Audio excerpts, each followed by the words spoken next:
यहाँ एक छोटी और रोमांटिक कहानी प्रस्तुत है। पहला प्यार। छोटे से गांव में रहने वाली सिया का दिल तेजी से धड़क रहा था। वह हर दिन सुबह गांव की नदी के पास टहलने जाती थी। वहां की ताजी हवा और पक्षियों की चहचहाहट उसके दिल को सुकून देती थी। लेकिन पिछले कुछ दिनों से उसकी सुबहें और भी खास हो गई थी। वजह थी आर्यन। वह शहर से अपने दादा दादी से मिलने गांव आया था।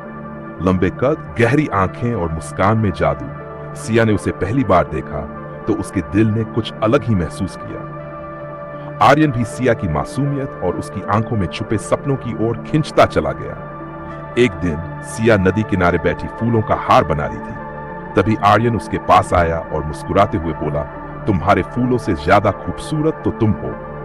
सिया ने शर्मा कर नजरें झुका ली। धीरे धीरे दोनों में बातें बढ़ी। नदी किनारे साथ टहलना, पेड़ों की छांव में बैठकर सपनों की बातें करना और एक दूसरे के साथ समय बिताना उनकी दिनचर्या बन गई। आर्यन को शहर लौटने का वक्त आ गया था। जाते समय उसने सिया से कहा, तुम मेरे दिल में हमेशा रहोगी, मैं जल्दी वापस आऊंगा। और उसने सिया को एक छोटी सी अंगूठी दी जो उसकी मां की थी। सिया हर दिन उस अंगूठी को पहनकर आर्यन का इंतजार करती रही। और कुछ महीनों बाद जब आर्यन वापस गांव लौटा तो उसने सिया के सामने घुटनों पर बैठकर कहा, क्या तुम मेरी जिंदगी बनोगी? सिया की आंखों से खुशी के आंसू बह निकले और उसने हां कह दिया। दोनों ने साथ रहने का फैसला किया और गांव के उस नदी किनारे जहां उनकी कहानी शुरू हुई थी वहीं दोनों की शादी हुई।